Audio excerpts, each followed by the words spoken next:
ტკივილი მუხლის სახსრებში შეიძლება სხვადასხვა მიზეზით იყოს განპირობებული arthritit ან arthrosit. როგორც სიმპტომი, ისე შესაძლოა თანახმდეს ჰეპატიტს, რევმატიზმს, იყოს მეტეოდამოკიდებულების გამოხატულება. ამ უკანასკნელ შემთხვევაში ადამიანის ორგანიზმი განსაკუთრებით მგრძნობიარეა ატმოსფერულ მოვლენებთან მიმართებაში.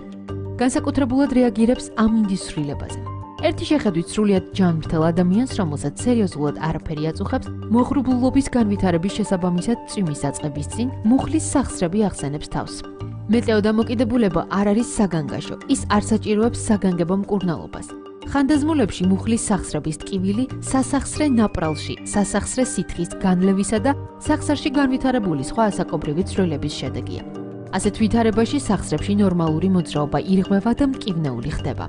სპეციალისტები გვირჩევენ გავუფრთხილდეთ მუხლის სახსრებს და დავიცვათ ისინი მეტისმეტი დატვირთვისგან, თუმცა უმოძრაობა და მცირე დატვირთვაც ასევე მავნებელია. მან შესაძლოა საბოლოო ჯამში მუხლის სახსრის მოძრაობის შეზღუდვა და ატროფია გამოიწვიოს.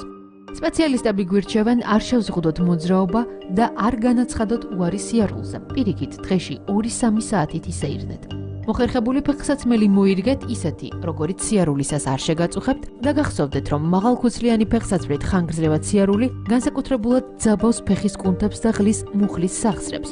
წესად დანერგეთ ყოველდღიურად კიბეზე ასვლა და ჩამოსვლა. ეს ერთგვარი ვარჯიში არ მხოლოდ მუხლის სახსრისთვის, არამედ მთლიანად ფეხებისთვის. ამით წვივის კუნთებსაც გაიმაგრებთ და სისხლძარღვების ჯანმრთელობასაც განამტკიცებთ. ნუ დაგავიწყდებათ, რომ არასაკმარისი მოძრაობითი აქტივობა 30 წლის ასაკიდანვე ასუსტებს კუნთოვან აპარატს. არღვევს სისხლის მიმოქცევის პროცესს სახსრებში. ყურადღება მიაქციეთ კვებას.